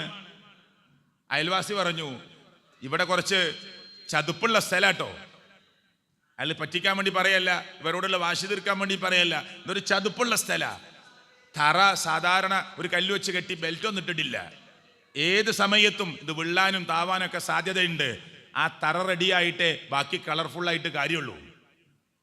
ആ തറയാണ് ദീനിന്റെ തൗഹീദ് എന്ന് പറഞ്ഞാൽ, അള്ളാന്റെ വഹദാനിയത്ത് എന്ന് പറഞ്ഞാൽ. നമ്മളങ്ങനെ സ്വലാത്ത് ഇഷ്ടം പോലെ ചൊല്ലുന്നു, തൗഹീദ് റെഡി ആയിട്ടില്ല. നമ്മൾ ദിക്ർ ചൊല്ലിക്കൊണ്ടേയിരിക്കുന്ന നമ്മുടെ ഉമ്മ, നമ്മുടെ വല്യമ്മ, പക്ഷേ തൗഹീദ് റെഡി ആയിട്ടില്ല. നിസ്കാരത്തിന് വേണ്ടി മുസല്ല വിരിച്ച് ഉമ്മ നിസ്കരിച്ചു, എന്നിട്ട് നിസ്കാരം കഴിഞ്ഞ് മുസല്ല അലമാരയുടെ മുകളിൽ അല്ലെങ്കിൽ അവിടെ മുസല്ല വെക്കുന്ന ആ സ്റ്റാൻഡിൽ ആ മുസല്ലയൊന്ന് മടക്കി വെക്കാൻ വേണ്ടി കൈയൊന്നിങ്ങനെ ഉയർത്തി വെച്ചപ്പോ കാലൊന്ന് വഴുക്കി സ്ലിപ്പായാൽ ഉമ്മ ഇതുവരെ നിസ്കാരത്തിൽ പറഞ്ഞത് റബ്ബിനെ സ്തുതിച്ചു, അഊദു ബിസ്മി മോദിയിട്ട് പറഞ്ഞു അൽഹംദുലില്ലാഹി റബ്ബിൽ ആലമീൻ അർറഹ്മാനിർ റഹീം മാലികി യൗമിദ്ദീൻ. എന്നിട്ട് അള്ളാഹനെ വാഴ്ത്തി പറയാണ്, സർവസ്തുതിയും ലോകരക്ഷിതാവായ റബ്ബിനാണ്. അല്ലാഹുവേ നീ അർ റഹ്മാനാണ്, റബ്ബേ നീ അർ റഹീമാണ്, നീ പ്രതിഫല നാളിന്റെ ഉടമസ്ഥനാണ്. അത് പറഞ്ഞ് അവസാനിപ്പിക്കാൻ അള്ളാഹ് സമ്മതിച്ചില്ല. ഒരു ദിവസം 17 തവണ ഫാത്തിഹ സൂറത്ത് നിർബന്ധമായ നമസ്കാരത്തിൽ ചൊല്ലുമ്പോ ഓരോ മനുഷ്യനെയും കൈകെട്ടി നിർത്തിയിട്ട് അള്ളാഹ് പറയിപ്പിച്ചു, ഇയ്യാക നഅ്ബുദു വ ഇയ്യാക നസ്തഈൻ. നിന്നെ മാത്രമേ ഞങ്ങൾ ആരാധിക്കുകയുള്ളൂ, നിന്നോട് മാത്രമേ ഞങ്ങൾ സഹായതേട്ടം, തർക്കത്തിലിരിക്കുന്ന സഹായതേട്ടം നടത്തുകയുള്ളൂ. ഇത് പറയിപ്പിച്ചു ളുഹറിൽ, അസറിൽ, മഗ്രിബിൽ, ഇശായിൽ, സുബഹിയിൽ, എല്ലാ റക്അത്തിലും സുന്നത്തിലും. എന്നിട്ട് ആ മുസല്ല മടക്കി സ്റ്റാൻഡിൽ വെക്കുമ്പോ, അലമാരയിൽ വെക്കുമ്പോ കാലൊന്ന് സ്ലിപ്പായ വിളിച്ചു ബദരീങ്ങളെ കാക്കണേന്ന്. പിന്നെ എന്തിനാ ഈ പ്രതിജ്ഞ? മമ്പ്രത്ത് തങ്ങളെ എന്റെ കാല് എന്ന് പറഞ്ഞോ? നമ്മുടെ വീട്ടില്, നമ്മുടെ കുടുംബത്തില്, നമ്മുടെ അയൽപ്പക്കത്ത്. അപ്പൊ ഈ പറഞ്ഞ നിസ്കാരത്തിൽ എന്താ? കൈ നെഞ്ചത്തോ താഴെ, അതൊക്കെ വേറെ വിഷയം. അങ്ങനെ കെട്ടിയിട്ട് നിന്നിട്ട് പ്രതിജ്ഞ ചെയ്തിട്ട് പറഞ്ഞെന്താണ്? നിന്നെ മാത്രമേ ഞങ്ങൾ ആരാധിക്കൂ, നിന്നോട് മാത്രമേ ഞങ്ങൾ സഹായതേട്ടം നടത്തുകയുള്ളൂ. എന്നിട്ട് ഇപ്പൊ പറഞ്ഞതോ, ഒരു ചെറിയ ബുദ്ധിമുട്ട് അല്ല തന്ന് നോക്കി. നിസ്കാരം കഴിഞ്ഞ ഉടനെ കാലൊന്ന് സ്ലിപ്പായപ്പോ പറഞ്ഞു അള്ളാനെ വിളിക്കാൻ മറന്നുപോയി. കുട്ടിയെ തൊട്ടിലിട്ട് ഇങ്ങനെ ആട്ടുക, താരാട്ടുപാട്ട്. എന്നിട്ട് ലാ ഇലാഹ ഇല്ലല്ലാഹ് ഈണത്തിൽ പാടിക്കൊടുത്തു. ആ ലാ ഇലാഹ ഇല്ലല്ലാഹ് പാടി ഉമ്മ എന്തോ ആലോചനയിലാണ്, കുട്ടിയുടെ ഉമ്മ അല്ലെങ്കിൽ വല്യമ്മ എന്തോ ആലോചനയിലാണ്. അങ്ങനെ തൊട്ടിലിങ്ങനെ ആട്ടിക്കൊണ്ടിരിക്കുന്നിടയിൽ ആ തൊട്ടിൽ ചുരുങ്ങി കുട്ടിയുടെ തല കഴുത്തോളം പുറത്തേക്ക് വന്നിട്ടുണ്ട്. ഇതുവരെ പാടിയത് തൗഹീദ് ലാ ഇലാഹ ഇല്ലല്ലാഹ്. പെട്ടെന്ന് ആ കുട്ടിയെ ഒന്ന് താഴോട്ട് നോക്കിയത്, ഉടനെ വിളിച്ചു ബദരീങ്ങളെ എന്റെ കുട്ടിന്ന്. കണ്ടോ? അപ്പൊ പിന്നെ അള്ളാനെ വേണ്ട. നിങ്ങൾ ചിന്തിക്കാനാ ഞാൻ ഈ പറയണത്. ഇതുവരെ പറഞ്ഞ അള്ളാഹു അല്ലാതെ ആരാധനക്കർഹനില്ല എന്ന് താരാട്ടുപാടി ലാ ഇലാഹ ഇല്ലല്ലാഹ്. കുട്ടിക്ക് ചെറിയൊരു പ്രശ്നം വന്നപ്പോ വീണിട്ടില്ല, തൊട്ടിന്ന് വീഴാൻ പോയിട്ടേ ഉള്ളൂ, അപ്പോഴൊക്കെ വിളിച്ചു അല്ലല്ലാത്തോരെ. അപ്പൊ പിന്നെ മനസ്സിൽ അള്ളാഹ്ക്ക് എന്ത് സ്ഥാന? ഇതുകൊണ്ടാണ് മുസ്ലിങ്ങൾ ധാരാളം ആളുകൾ അള്ളാഹിനെ വിട്ട് വിളിച്ച് പ്രാർത്ഥിക്കുന്ന വലിയൊരു മഹാനായ നേതാവാണ്. ആരോ? ഷെയ്ഖ് മുഹീദ്ദീൻ റഹ്മത്തുള്ളാഹി അലൈഹി. ഇറാഖിന്റെ മണ്ണിൽ ബഗ്ദാദിൽ കബറടക്കം ചെയ്യപ്പെട്ടിട്ടുള്ള ഒരു സൂഫി ചിന്തയുള്ള, എന്നാൽ തൗഹീദിന്റെ രംഗത്ത് വിട്ടുവീഴ്ചയില്ലാത്ത അഗ്രഗണ്യനായി ലോകമറിയപ്പെട്ട ഷെയ്ഖ് മുഹീദ്ദീൻ റഹ്മത്തുള്ളാഹി അലൈഹി കിതാബ് രചിച്ച ആളാണ്. ആ കിതാബിൽ അദ്ദേഹം മുസ്ലിങ്ങളുടെ അവസ്ഥ കണ്ടിട്ട് വരികൾ എഴുതി. ആരാ? മൊയ്തീൻ ഷെയ്ഖ് എഴുതുക. എന്ത് കണ്ടിട്ട്? അള്ളയല്ലാത്തവരോട് പ്രാർത്ഥിക്കുന്നത് കണ്ടിട്ട്, അല്ലാഹുവല്ലാത്തവരെ വിളിക്കുന്നത് കണ്ടിട്ട്, അല്ലാഹുവല്ലാത്തവരോട് സഹായതേട്ടം നടത്തുന്നത് കണ്ടിട്ട് മൊയ്തീൻ ഷെയ്ഖ് കിതാബിൽ എഴുതി. മുസ്ലിങ്ങളോട് പറഞ്ഞു, കൈഫ തഖൂലു ലാ ഇലാഹ ഇല്ലല്ലാഹ്, നീ എങ്ങനെയാണ് ലാ ഇലാഹ ഇല്ലല്ലാഹ് എന്ന് പറയുക? നിനക്ക് ലാ ഇലാഹ ഇല്ലല്ലാഹ് പറയാൻ അധികാരമുണ്ടോ, അവകാശമുണ്ടോ? വഫീ ഖൽബിക, നിന്റെ കൽബിൽ, നിന്റെ ഖൽബിൽ, നിന്റെ ഹൃദയത്തിൽ കം ഇലാഹ്, എത്ര എത്ര ഇലാഹുകളാണ്. അള്ളാനെ വിട്ട് എത്ര ഇലാഹുകളെയാണ് നീ വിളിക്കുന്നത്? എന്നിട്ട് നീ ലാ ഇലാഹ ഇല്ലല്ലാഹ് പറയുകയാണോ? ആരാ ചോദിച്ചത്? ആരാ ചോദിച്ചത്? നിങ്ങളുടെ കൂടെ അല്ലേ? മനസ്സിൽ പറഞ്ഞാൽ മതി. ആരാ ചോദിച്ചത്? മൊയ്തീൻ ഷെയ്ഖ്. ആ മൊയ്തീൻ ഷെയ്ഖിനെ ഇപ്പോൾ ആളുകൾ വിളിക്കണേ. അള്ളാനല്ലാത്തവരെ വിളിക്കണ കണ്ടിട്ട് സങ്കടം സഹിക്ക വയ്യാതെ വിളിക്കരുത് എന്ന് പറയാൻ കിതാബ് എഴുതിയ മൊയ്തീൻ ഷെയ്ഖിനെയാണ് ആളുകൾ വിളിക്കണത്. മനസ്സിലായോ? എവിടെ ഉണ്ട് അവസ്ഥ? ഇതൊക്കെയാണ് മുമ്പത്തെ അവസ്ഥ. അപ്പൊ പറഞ്ഞ് എവിടെത്തി? ഇപ്പൊ വിളിക്കലല്ല, പടച്ചോൻ തന്നെ മനുഷ്യന്മാരുടെ കൂട്ടത്തിലുണ്ടെന്ന് പറയണത്. നഊദു ബില്ലാഹ്. ഇതൊന്നും ആരെയും പരിഹസിക്കാനും കളിയാക്കാനും പറയല്ല. CM എന്ന് പറയുന്ന മനുഷ്യൻ, സ്ത്രീകളെ, നിങ്ങളെ കുടുംബക്കാരികളോട്, നിങ്ങളെ അയൽവാസികളോട്, നിങ്ങൾക്ക് കിച്ചണിലേക്ക് കയറി ചെല്ലാം, നിങ്ങൾക്ക് അടുക്കള വഴി ചെല്ലാം, അവരോട് സൗഹൃദ സംസാരം നടത്താം, ദേഷ്യപ്പെടണ്ട. ഏറ്റവും മാന്യമായി പറഞ്ഞ് ബോധ്യപ്പെടുത്തി കൊടുക്കേണ്ട ഗൗരവമായ ഒരു തലത്തിലൂടെയാണ് നമ്മൾ കടന്നു പോകുന്നത്. CM എന്ന് പറയുന്ന മനുഷ്യൻ പടച്ചോനാണ് എന്ന് പാട്ടുപാടുകയാണ്. അതിനെ വിമർശിക്കുന്നവരും അനുകൂലിക്കുന്നവരും കേരളത്തിലുണ്ട്. ആരുടെ കൂട്ടത്തിൽ? ഈ പാട്ടുപാടിയ ടീമിൽപ്പെട്ട, സംഘടനയിൽപ്പെട്ടവരിൽ അങ്ങനെയൊന്നും പാടാൻ പാടില്ല എന്ന് പറയുന്നവരുണ്ട്. എന്താ ഇപ്പം അങ്ങനെ പറഞ്ഞാൽ എന്ന് ചോദിക്കുന്നവരുണ്ട്. അപ്പൊ എവിടെയാണ് ഇപ്പൊ മുസ്ലിം ഉമ്മത്തിന്റെ അവസ്ഥ? മുമ്പൊന്നും ഇങ്ങനെ കേട്ടിട്ടില്ല, നമ്മൾ ആരും കേട്ടിട്ടില്ല. മുസ്ലിങ്ങളൊക്കെ പറഞ്ഞിരുന്ന എന്താ അറിയോ? ഞങ്ങളിനി പ്രാർത്ഥിക്കുന്നുണ്ടോ? ഞങ്ങൾ സഹായതേട്ടല്ലേ നടത്തണുള്ളൂ? ഞങ്ങൾ ഇവർ പടച്ചോനാന്ന് പറയുന്നുണ്ടോ? മമ്പറത്തേക്ക് പോണ ഒരു ഉമ്മാനെ വിളിച്ച് ചോദിച്ചാൽ, ഉമ്മ നിങ്ങൾ എന്തിനാ ഈ മമ്പറത്തേക്ക് പോണത്? നിങ്ങൾക്ക് അള്ളഹാനോട് പറയാൻ മമ്പറത്ത് പോകേണ്ട ആവശ്യമുണ്ടോ? അല്ല, ഞാനവിടെ സിയാറത്ത് എടുത്ത, ആയിക്കോട്ടെ ശരി, എന്തിനാ സിയാറത്ത്? മമ്പറം തങ്ങളോട് പറയരുത് കേട്ടോ, അള്ളഹാനോട് പറഞ്ഞോളി. നിങ്ങൾ പൊയ്ക്കോ, ഖബറിന്റെ അടുത്ത് ആ പരിസരത്ത് നിങ്ങൾ പൊയ്ക്കോ, പക്ഷെ അള്ളഹാനോട് പറയണട്ടോ. പോകുമ്പോ അവര് പറഞ്ഞ ന്യായം എന്താ അറിയോ? ഖുർആൻ പറഞ്ഞ ന്യായാണ്, ഇപ്പൊ പറഞ്ഞതല്ല. 1400 വർഷങ്ങൾക്ക് മുമ്പ് അല്ലാഹു തആല പരിശുദ്ധ ഖുർആനിലെ 39-ാം അധ്യായം സൂറത്ത് സുമറിലെ 3-ാമത്തെ ആയത്തിലൂടെ, 10-ാമത്തെ സൂറത്ത് യൂനുസിൽ 18-ാമത്തെ ആയത്തിലൂടെ, 26-ാം അധ്യായം സൂറത്ത് ശുഅറായിൽ 71 മുതൽ 74 വരെയുള്ള വചനങ്ങളിൽ അന്നത്തെ മനുഷ്യന്മാർ പറഞ്ഞ ദുർന്യായം നിങ്ങൾ പറയരുത് എന്ന് അല്ലാഹ് ഖുർആനിൽ പഠിപ്പിച്ചിട്ടുണ്ട്. എന്താ പറഞ്ഞത്? അല്ലല്ലാത്തോലെ തേടി പോകുന്ന ആളുകളോട് അന്നത്തെ നബിമാര് ചോദിച്ചു, മുമ്പേ ചോദിച്ചു, എന്തിനാ നിങ്ങൾ ഈ പണി ചെയ്യുന്നത്? അവർ പറഞ്ഞു, ഹൗലായി ശുഫാഉനാ ഇൻദല്ലാഹ്. സൂറത്ത് യൂനുസിൽ പറഞ്ഞതാ, 18-ാമത്തെ ആയത്താ, 10-ാമത്തെ അധ്യായമാ. എന്താ പറഞ്ഞത്? ഹൗലായി ശുഫാഉനാ ഇൻദല്ലാഹ്, ഇവർ ഞങ്ങൾക്ക് വേണ്ടി അള്ളാഹുവിന്റെ അടുക്കൽ ശുപാർശയും. മമ്പറത്ത് പോണ ഉമ്മാനോട് ചോദിച്ചോക്ക്, ഉമ്മ പറയും ആരാ കിടക്കണത് നിനക്കറിയോ? മമ്പറം തങ്ങളാ, വലിയ മഹാനാ, ഓല് പടച്ചോനൊന്നുമല്ല, ഞങ്ങളാർക്കും അത് അങ്ങനെ വാദമൊന്നുമില്ല. അവിടെ ചെന്ന് പറഞ്ഞാൽ ഈ തങ്ങൾ നമുക്ക് വേണ്ടി ആരോട് പറയും? അള്ളാനോട് പറയും. ഇത് ഇന്ന് പറഞ്ഞതല്ല, ഖുർആൻ നമ്മുടെ മുമ്പിൽ എത്തിയിട്ട് ഈ ന്യായം ഇപ്പൊ പറഞ്ഞതല്ല. എപ്പോൾ പറഞ്ഞതാ? ഖുർആനിലുണ്ട് എന്ന് പറയുമ്പോൾ അതിന് 1400 വർഷങ്ങൾ പഴക്കണ്ടെന്ന് മനസ്സിലായില്ലേ?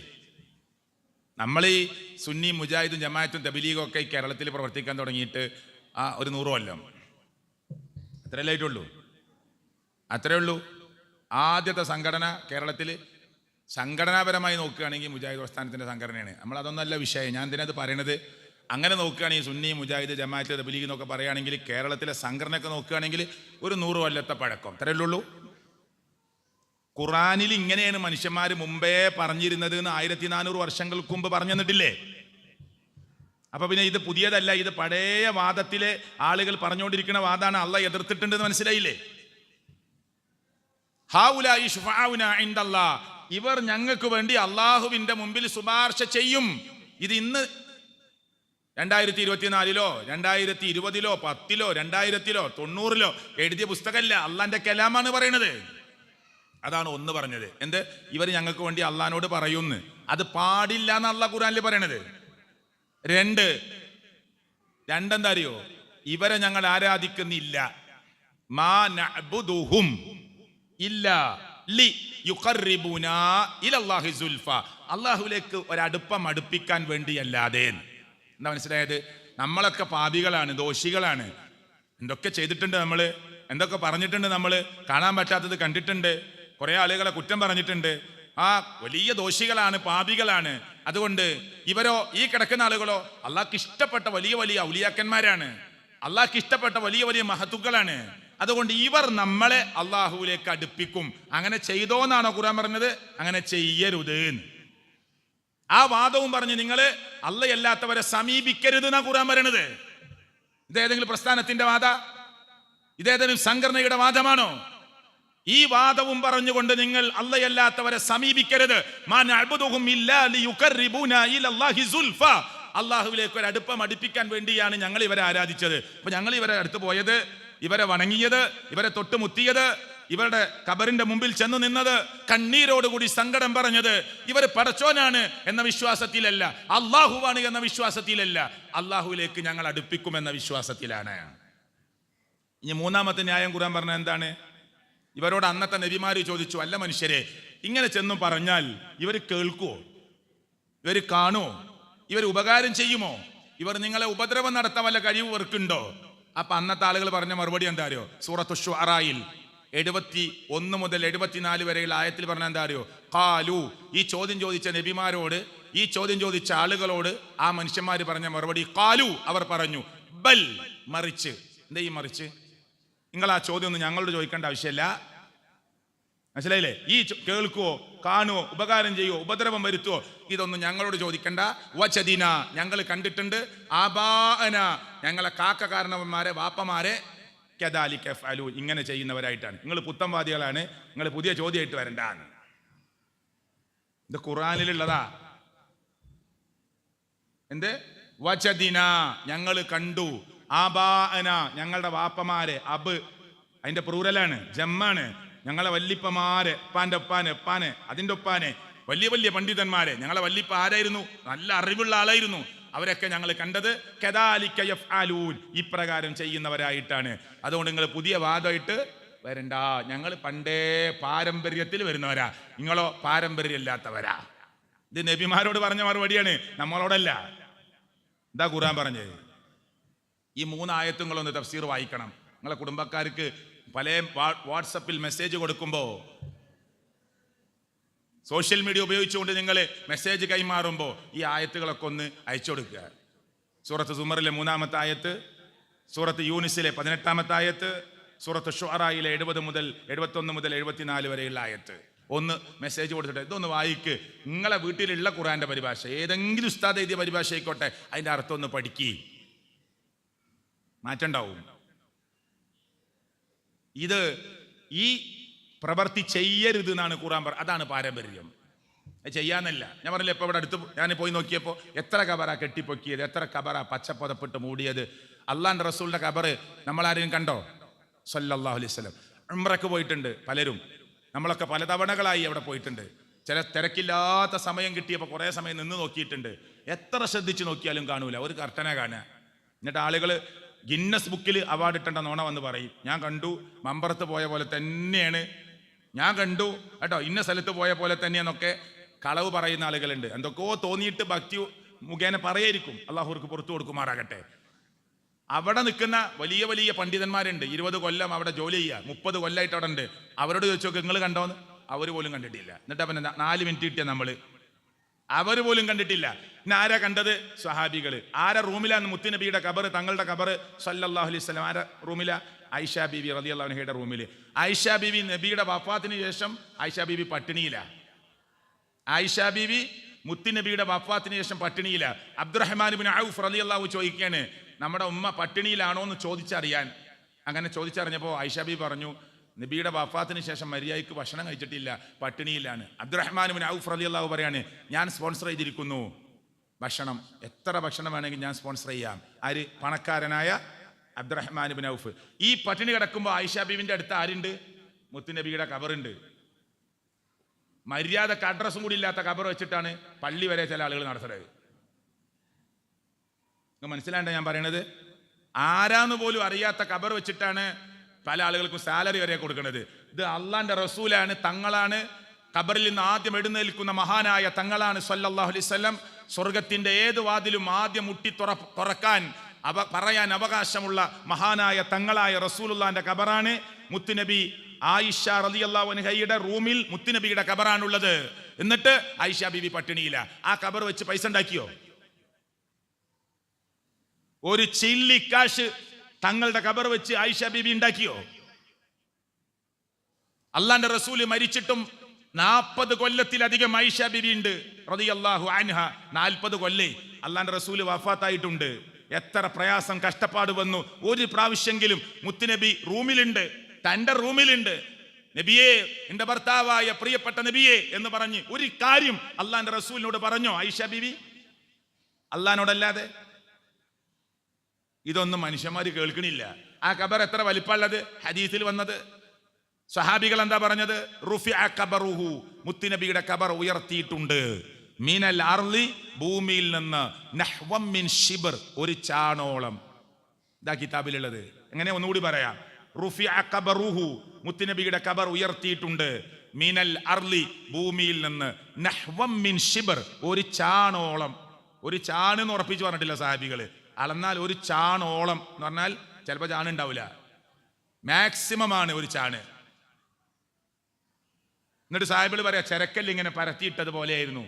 ചരക്കല്ല് ഇങ്ങനെ പരത്തിയിട്ടതുപോലെ ഒരു ചാൺ ഉയർന്നു നിൽക്കുന്ന ഒരു ഖബറായിരുന്നു മുത്തുനബിയുടെ ഖബറ്. ഇവിടെ കയറി നോക്കിങ്ങള്, മലപ്പുറം ശുഹദാക്കളുടെ ഖബറുകളാണ്. എത്ര ഉയരാ! ഇതൊക്കെ പറഞ്ഞാൽ ആളുകൾക്ക് ദേഷ്യ വരിക.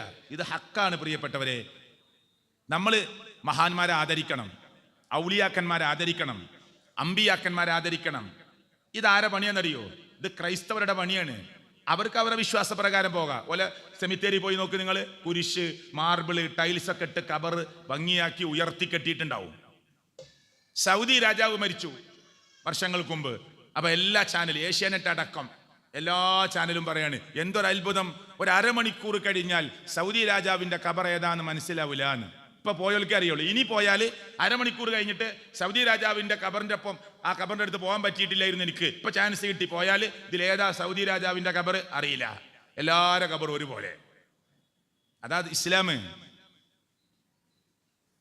നഹാ റസൂലുള്ള, അള്ളാന്റെ റസൂല് വിലക്കിയിട്ടുണ്ട്. ആ യുജസ്സൽ ഖബറു, ഖബർ കുമ്മായം അടിക്കരുത്. അലൈഹി, അതിന്റെ മേലെ കെട്ടിപ്പടുക്കരുത്. അലൈഹി, അതിന്റെ മേലെ കയറിയിരിക്കരുത്. അലൈഹി, അതിന്റെ മേലെ എഴുതരുത്. ഇതൊക്കെ ആര് പറഞ്ഞതാ? ആര് പറഞ്ഞതാ? തങ്ങളായ മുഹമ്മദ് മുസ്തഫ സല്ലല്ലാഹു അലൈഹി വസല്ലം. ആരാ അംഗീകരിക്കണേ? ഒരു വാചകത്തിൽ 4 കാര്യമാണ് അള്ളാന്റെ റസൂല് നിരോധിച്ചത്. ചെയ്യരുത്, ചെയ്യരുത്, ചെയ്യരുത്. ഇപ്പൊ സ്ത്രീകളോട് പറയും, നിങ്ങൾ മുടിയുടെ ഈ പുരികം പറിക്കരുത്, ഷെയ്പ്പാക്കരുത്. പുരികം ഷെയ്പ്പാക്കാൻ പാടില്ല. മനസ്സിലായില്ലേ? അള്ളാന്റെ റസൂല് പറഞ്ഞതാണ്. ഭർത്താവിന് സൗന്ദര്യത്തെ ആസ്വദിക്കാൻ പോലും പുരികത്തെ ഷേപ്പാക്കാൻ പാടില്ല. അത് പാടില്ല എന്ന് പറഞ്ഞാൽ പിന്നെ പച്ച കുത്തരുത്. അള്ളാന്റെ റസൂല് പറഞ്ഞാണ്, ചെയ്യാൻ പാടില്ല എന്ന പോലെയാണ് പറഞ്ഞത്. കബറിങ്ങള് കുമ്മായി അടിക്കരുത്, സിമന്റ് കൊണ്ട് കെട്ടിപ്പടുക്കരുത്, കെട്ടി ഉയർത്തരുത്, കയറി ഇരിക്കരുത്, അതിന് മേലെ എഴുതരുത്. എന്നിട്ട് വാശി പോലെ കബറിന്റെ മേലെ ഫാത്തിമ 75 വയസ്സ് വരെ ജീവിച്ചു, ജനിച്ചത് ഇന്ന വർഷം, മരിച്ചത് ഇന്ന വർഷം കേട്ടോ, അഡ്രസ്സൊക്കെ കബറിന് എഴുതരുത് എന്ന് പറഞ്ഞാൽ പിന്നെ ഒരു വാശി പോലെ എഴുതുക. അല്ലാണ്ട് റസൂല് പറയാണ് എഴുതരുത്, അവൻ എഴുതാൻ പാടില്ല. അതാണ് അനുസരണം. ഇതൊക്കെ വിശ്വാസത്തിലൂടെ വരേണ്ടതാണ്. ഒരു കൈനോട്ടക്കാരനെ നമുക്ക് നോക്കാൻ പറ്റുമോ? സമയം തീരെയാണ്. ഞാൻ അവിടുന്ന് ഇവിടുന്ന് പൊറുക്കി പറയാണ്, വിഷയത്തിന്റെ ക്രോഡീകരണം പറയാൻ സമയമില്ല. ഒരു കൈനോട്ടക്കാരനെ സമീപിക്കാൻ പറ്റുമോ? ഇപ്പൊ കൈനോട്ടൊന്നും ഇല്ല. ഉണ്ടോ? ഉണ്ട്. ഞാൻ കഴിഞ്ഞ ആഴ്ച കോഴിക്കോട് കടപ്പുറത്ത് ഇരുന്നപ്പോ ഒരു ചേച്ചി വന്നു. എന്നിട്ടാണ്, ചേട്ടാ നിങ്ങളെ കൈ ഒന്ന് നോക്കട്ടെ. ഞാൻ ദാ കൈ ഉണ്ടല്ലോ, റെഡിയാണ്. അല്ല, ലക്ഷണം പറയാനാണ്. അത് വേണ്ട, പോയിക്കോളി. തമാശക്ക്. അപ്പൊ ഞാൻ ചേച്ചിയോട് പറഞ്ഞു, നിങ്ങൾക്ക് കുറച്ചേരം നിൽക്കാൻ പറ്റുമോ എന്ന് ചോദിച്ചു. അപ്പൊ എന്താന്ന് ചോദിച്ചു. ഞാൻ കുറേ പറഞ്ഞു കൊടുത്ത പറഞ്ഞു, എൻ്റെ അരിയിൽ വെറുതെ കല്ല് വാരിയിടില്ലേ, കുറേ കാര്യങ്ങൾ പറഞ്ഞു. ഞാൻ ചോദിച്ചു, നിങ്ങൾക്ക് വിശ്വാസം ഉണ്ടോ? ഇതൊക്കെ ഒരു തമാശയായിട്ട് കൂട്ടിക്കോ, ജീവിച്ചു പോണ്ട മോനെ. തമാശക്ക് കൈനീട്ടിക്കൊടുത്താൽ 40 ദിവസത്തെ നിസ്കാരം പോയി. നിങ്ങളെ വീട്ടിലേക്ക് ഇങ്ങനെ ഒരു കൈനോട്ടക്കാരൻ വന്നു. മുമ്പൊക്കെ തത്തനെ പിടിച്ചു വരുന്നവരുണ്ടായിരുന്നു, കാട് പിടിച്ചു വരുന്നവരുണ്ടായിരുന്നു, അല്ലേ? ഇല്ലായിരുന്നില്ലേ? ഇപ്പൊ കുറഞ്ഞില്ലേ? ഉണ്ട്. എന്നിട്ട് പറയും, പിന്നെ താത്ത, ഉമ്മ, നിങ്ങളെ മുഖലക്ഷണം പറയാനുണ്ട്, നിങ്ങളൊരു മോൻ ഗൾഫിലല്ലേ, കുറച്ച് കാര്യങ്ങൾ പറയണ്ട. അപ്പുറത്തെ വീട്ടിൽ നിന്ന് അറിഞ്ഞതാ ഈ വീട്ടിലത്തെ മോൻ ഗൾഫിലാന്ന്. അത് കേട്ടപ്പോഴേക്ക് നമ്മളെ മനസ്സ്, എൻ്റെ മോൻ ഗൾഫിലാന്നൊക്കെ അറിഞ്ഞിട്ടുണ്ടോ? എന്നാ കുറേ കഴിവുണ്ടാവും കേട്ടോ തമാശക്ക്. അപ്പൊ അടുത്തിട്ട് സ്ത്രീ പറഞ്ഞു, നോക്കാൻ പാടില്ല നമുക്ക് എന്ന്. അപ്പൊ ഈ ഉമ്മ പറഞ്ഞു, എന്തൊക്കെ പറയുന്നു നോക്കാലോ, തമാശക്ക്, നമ്മൾ വിശ്വസിക്കൊന്നും വേണ്ട. അങ്ങനെ നീട്ടിക്കൊടുത്താൽ 40 ദിവസത്തെ നിസ്കാരം ബാത്തിലായി. തമാശക്ക് നോക്കിയാൽ വിശ്വസിച്ചാലോ? ഒരു കൈനോട്ടക്കാരന്റെ മുമ്പിലോ ഒരു ജ്യോത്സ്യന്റെ മുമ്പിലോ ഒരാൾ ചെന്നു, ഒരു കാര്യത്തെ പറ്റി ചോദിച്ചു, അയാൾ പറയുന്നത് സത്യപ്പെടുത്തി, കഫറ, അയാൾ കാഫിറായി. നിങ്ങൾ ഗൗരവത്തിൽ മനസ്സിലാക്കണം. എന്തിൽ കാഫിറായി? മുഹമ്മദ് റസൂൽ കരീം സല്ലല്ലാഹു അലൈഹി വസല്ലമക്ക് ഇറക്കി കൊടുത്തതിൽ. ഏതാണത്? ഖുർആനിൽ അവിശ്വസിച്ചവനായി. അതുകൊണ്ട് ഈ ക്ലാസ്സിൽ വന്നവർ ശ്രദ്ധിച്ച് കേൾക്കണം. ഒരു ജ്യോത്സ്യന്റെ മുമ്പിൽ പോയി, സിദ്ധന്റെ മുമ്പിൽ പോയി, ബീവിന്റെ മുമ്പിൽ പോയി, അതുപോലെയുള്ള ആളുകളുടെ മുമ്പിൽ ചെന്നിരുന്ന്, ഒരു കൈനോട്ടക്കാരന്റെ മുമ്പിൽ ചെന്നിരുന്ന് ചിലതൊക്കെ പറഞ്ഞു കേട്ടപ്പോ എന്നാ സത്യമാണെന്ന് വിശ്വസിച്ചാൽ ഖുർആനിൽ അവിശ്വസിച്ചവനായി മാറി. ഇങ്ങനെ വരിക, തത്തനെ പിടിച്ചിട്ട് കുറെ മുമ്പൊക്കെ കേട്ടോ, ഗേറ്റിന്റെ മുമ്പിൽ വന്നിട്ട് ആ ഉമ്മ അങ്ങോട്ട് വരട്ടെ, ചേട്ടാ അങ്ങോട്ട് വരട്ടെ. എന്തിന്? നിങ്ങളെ കുറെ ലക്ഷണങ്ങൾ പാസ്റ്റ് പറയും, പ്രസന്റ് പറയും, ഫ്യൂച്ചറും പറയും, കഴിഞ്ഞതും പറയും, ഇപ്പൊ നടക്കണം പറയും, വരാനിരിക്കണം പറയും. എന്നാ വന്നോന്ന് പറഞ്ഞപ്പോ പറയാ പട്ടി ഉണ്ടോന്ന്, ഈ വീട്ടിൽ പട്ടി ഉണ്ടോന്ന് കൂടി ഓൽക്ക് അറിയില്ല. എന്നിട്ട് അവനാ പിന്നെ പാസ്റ്റും പ്രസന്റും ഫ്യൂച്ചറും പറയാൻ വരുന്നേ. ഈ വീട്ടില് പട്ടി ഉണ്ടോന്ന് അറിയില്ല, വരുമ്പോ ഗേറ്റ് തുറക്കണ പോയിക്കുക, പട്ടി ഉണ്ടോ അവിടെ? നിങ്ങൾ പറയും, നിങ്ങളെല്ലാം പറയുന്ന ആളല്ലേ. എന്നിട്ട് മനുഷ്യർക്ക് മനസ്സിലാകുന്നുണ്ടോ? എന്നിട്ട് മനുഷ്യർ ചിന്തിക്കുന്നുണ്ടോ? അള്ളാഹുവിന്റെ ദീന് എന്ന് പറഞ്ഞാൽ പ്രിയപ്പെട്ടവരെ ഈ കുറുക്ക് വഴികളൊന്നും തേടുന്ന ഒന്നല്ല. നമ്മുടെ ജീവനാഡിയേക്കാൾ അടുത്തവനാണ് ലോകത്തിന്റെ രക്ഷിതാവായ റബ്ബ്. നമ്മളെ ജീവനാഡിയേക്കാൾ അടുത്തവൻ, ആ ജീവനാഡിയേക്കാൾ അടുത്തവൻ നമ്മളോട് പറഞ്ഞത്, വഇദാ സഅലക ഇബാദി അന്നി ഫഇന്നി ഖരീബ്. എന്നെപ്പറ്റി എൻ്റെ അടിമ പ്രവാചകരെ താങ്കളോട് എന്നെപ്പറ്റി ചോദിച്ചാൽ പറഞ്ഞു കൊടുക്കണം, ഞാൻ ഏറ്റവും അടുത്തുണ്ട്, ഞാൻ ഏറ്റവും അടുത്തുണ്ട്, ജീവനാഡിയേക്കാൾ അടുത്തുണ്ട്. എന്തിന്? പ്രാർത്ഥിക്കുന്നവന്റെ പ്രാർത്ഥനയ്ക്ക് ഉത്തരം കൊടുക്കാൻ. വഖാല റബ്ബുക്കും ഉദ്ഉനി അസ്തജിബ് ലക്കും ഇന്നല്ലദീന യസ്തക്ബിറൂന അൻ ഇബാദതി സയദ്ഖുലൂന ജഹന്നമ ദാഖിരീൻ. എന്നോട് പ്രാർത്ഥിക്കണം, ഞാൻ നിങ്ങൾക്ക് ഉത്തരം തരാം. അല്ലാഹ് പറയാ ഉടനെ തരാന്ന് അല്ലാഹ് പറഞ്ഞിട്ടില്ല. അതൊക്കെ മനുഷ്യന്മാർ കെട്ടിണ്ടാക്കണ ജാറത്തിൽ നിന്നൊക്കെയാണ് പറയല്. ഇവിടെ പറഞ്ഞോളൂ വീട്ടിലെത്തിന് മുമ്പ് റിസൾട്ട് കിട്ടുമെന്ന്. അല്ലാഹ് പറഞ്ഞ എന്താ അറിയോ? വഖാല റബ്ബുക്കും, നിങ്ങൾ റബ്ബ് പ്രഖ്യാപിച്ചിട്ടുണ്ട്, നിങ്ങൾ എന്നോട് ദുആ ചെയ്യണം, അസ്തജിബ് ലക്കും, ഞാൻ നിങ്ങൾക്ക് ഉത്തരം തരും. ചിലപ്പോൾ ഇപ്പൊ തരും, ചിലപ്പോൾ പിന്നെ ആയിരിക്കും, ചിലപ്പോൾ മരിക്കുന്നതിന് മുമ്പായിരിക്കും, ചിലപ്പോൾ ഉത്തരം തരാതെ പരലോകത്തിലേക്ക് നന്മയായി സൂക്ഷിച്ചു വെക്കും. ആ 3 മാനദണ്ഡ പണ്ഡിതന്മാർ പറഞ്ഞത്. ചിലപ്പോൾ ഉത്തരം കിട്ടും, ചിലപ്പോൾ നീട്ടി വെക്കും, ചിലപ്പോൾ പരലോകത്തിലേക്ക് വെക്കും. പരലോകത്തിൽ നമ്മൾ ചോദിച്ച പ്രാർത്ഥനയുടെ ഉത്തരമായി നമുക്ക് തരാൻ വേണ്ടി വെച്ച പ്രതിഫല കൂമ്പാരം കാണുമ്പോൾ ആളുകൾ പറയും, എന്തിനാ ചിലതിനൊക്കെ ഭൂമിയിൽ വെച്ച് തന്നത്, അതുകൂടി പരലോകത്തേക്ക് നീട്ടിവെച്ചുകൂടായിരുന്നോന്ന്. അത്ര വലിയ പ്രതിഫലം പരലോകത്തുണ്ടാവും. ചില ഉമ്മാരൊക്കെ പറയും, ഞാൻ എന്നും ചോദിക്കുന്നുണ്ട്, എനിക്കൊന്നും കിട്ടുന്നില്ല. എന്താണ് അള്ളാഹു ഇങ്ങനെ? ചൂരൽമലയിൽ ഒരു മനുഷ്യൻ ചോദിച്ചു, ഞങ്ങൾ എന്ത് തെറ്റാ റബ്ബേ നിന്നോട് ചെയ്തത്, എന്തിനാ ഞങ്ങൾ ഇങ്ങനെ ശിക്ഷിച്ചതെന്നൊക്കെ. ഞങ്ങൾ എത്ര ദുആ ചെയ്തിട്ടുണ്ട് നിന്നോട്. ആ ഉത്തരങ്ങൾ എങ്ങനെയാണ് നമുക്ക് തരികയെന്ന് നമുക്കറിയില്ല. അതൊക്കെ നമ്മുടെ വിശ്വാസത്തെ അളക്കാണ്, നമ്മുടെ വിശ്വാസത്തെ അളക്കാണ്. അതുകൊണ്ട് സഹോദരിമാരെ, ശരിക്കും മനസ്സിലാക്കുക, ഈ വിശ്വാസരംഗം എന്ന് പറഞ്ഞാൽ തൗഹീദിന്റെ ഏതൊക്കെ മേഖലകൾ പറയാനുണ്ട്. തൗഹീദുർ റുബൂബിയ്യ ഉണ്ട്, തൗഹീദുൽ ഉലൂഹിയ്യ ഉണ്ട്. എല്ലാ മേഖലയിലും കടന്നു പോവേണ്ടവരാണ്. അവിടേക്കൊന്നും പോകാൻ ഇപ്പൊ സമയമില്ല. അള്ളാന്റെ സിഫാത്തുകളെ പറ്റി പറയണം, അസ്മാഉകളെ പറ്റി പറയണം. ഗുഹയിൽ കുടുങ്ങിയ 3 ആളുകളുടെ ചരിത്രം അറിയാത്ത ആരുണ്ടാവില്ല ഈ കൂട്ടത്തില്. അവരെന്താ നടത്തിയത്? ഒരു സ്ത്രീ കുടുംബത്തിൽപ്പെട്ട ആളാണെന്ന് പറയുന്നു, അല്ലെങ്കിൽ ആരോ ആകട്ടെ ഒരു സ്ത്രീ, ആ സ്ത്രീയെ ഈ മനുഷ്യൻ ഒരുപാട് തവണ പ്രലോഭിപ്പിക്കാൻ നോക്കിയിട്ടുണ്ട്, അവളുടെ ശരീരത്തെ കവർന്നെടുക്കാൻ നോക്കിയിട്ടുണ്ട്, കിട്ടിയിട്ടില്ല. ഒരു ദിവസം ആ സ്ത്രീ സാമ്പത്തികമായി ബുദ്ധിമുട്ടിയപ്പോൾ ഇയാളുടെ അടുത്ത് വന്നു, ഇങ്ങോട്ട് പറഞ്ഞു, എനിക്ക് കുറച്ച് ക്യാഷ് വേണം, തരാൻ ഞാൻ റെഡിയാണ്, പക്ഷെ ഒരു കണ്ടീഷൻ ഉണ്ട്, നിന്റെ ശരീരം എനിക്ക് വകവെച്ചു തരണം. വേറൊരു മാർഗമില്ലാത്തത് കൊണ്ട് ഞാൻ അയാളുടെ മുമ്പിൽ നിശബ്ദയായി. ആ പെണ്ണ് ഒന്നും പറയാൻ പറ്റാത്ത അവസ്ഥയിലാണ് ആ സ്ത്രീ ഉള്ളത്. എതിർക്കാനും പറ്റുന്നില്ല, പോവാനും പറ്റുന്നില്ല, അങ്ങനത്തെ അവസ്ഥയിലായി. ഹദീസിൽ വന്നത് എന്താണെന്നറിയോ? ഇതൊക്കെ എല്ലാവരും പക്വതയുള്ളവരാണ്. ഹദീസിൽ പ്രയോഗിച്ച വാക്ക്, ഈ ഗുഹയിൽ കുടുങ്ങിയ ആള് പറയുന്നത്, ഞാൻ അവളുടെ 2 കാലിനും ഇടയിൽ ഇരുന്നു. ആ സമയത്ത് അവൾ എന്നോടൊരു വാക്ക് പറഞ്ഞു, തടുക്കാൻ അള്ളാഹു കാണുന്നു, കേൾക്കുന്നു, റബ്ബുണ്ട്. അതല്ലാതെ സാധാരണഗതിയിൽ മനുഷ്യക്കൂട്ടത്തിൽ ആരും കാണുന്നില്ല. അവളുടെ കുടുംബത്തിൽപ്പെട്ടവരോ എന്റെ കുടുംബത്തിൽപ്പെട്ടവരോ ഇല്ല. ഞാൻ അവളുടെ കാലിനിടയിൽ ഇരുന്നു. അവൾ പറഞ്ഞു, ഇത്തക്കില്ല, നീ അള്ളാഹുവിനെ സൂക്ഷിക്കണം. റബ്ബേ, ഞാൻ അവിടെ നിന്ന് എഴുന്നേറ്റു. അവളെ സ്പർശിക്കാതെ ഞാൻ എൻ്റെ വീട്ടിലേക്ക് ഓടി. റബ്ബേ, ഞാനാ ചെയ്തത് നിന്നെ പേടിച്ചുകൊണ്ട്, നിന്റെ കൂലി ആഗ്രഹിച്ച്, നീ ഒരുക്കിയ സ്വർഗം കാംക്ഷിച്ച്, നീ ഒരുക്കി വച്ചിരിക്കുന്ന നരകത്തെ ഭയപ്പെട്ടിട്ടാണെങ്കിൽ റബ്ബേ, ഈ ഗുഹാമുഖത്തടഞ്ഞ കല്ല് നീക്കി ഞങ്ങളെ പുറത്തു കൊണ്ടുവന്ന് രക്ഷപ്പെടുത്തണേ എന്ന് പ്രാർത്ഥിച്ചപ്പോ കല്ലൽപ്പം നീങ്ങി. പിന്നെ 3 സംഭവങ്ങളിലേക്ക് ഞാൻ പോണില്ല. ഒന്നതായിരുന്നു, ആ പെൺകുട്ടി പറഞ്ഞു, ഇത്തക്കില്ല, നീ അള്ളാനെ സൂക്ഷിക്കണം.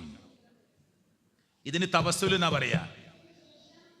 നമ്മളൊരു ഈ ഒരു അപകടത്തിൽപ്പെട്ട് കിടക്കുക, ഉരുൾപൊട്ടലില് അല്ലെങ്കിൽ മറ്റെന്തെങ്കിലും ഭൂമി കുലുക്കത്തിൽപ്പെട്ട് കിടക്കുക, നമ്മുടെ മുകളിലേക്ക് ബിൽഡിങ്ങുകൾ പൊളിഞ്ഞു വീണിട്ടുണ്ട്, നമ്മൾ 2 കല്ലിനിടയിൽ അമർന്നു പോകാതെ കിടക്കുകയാണ്.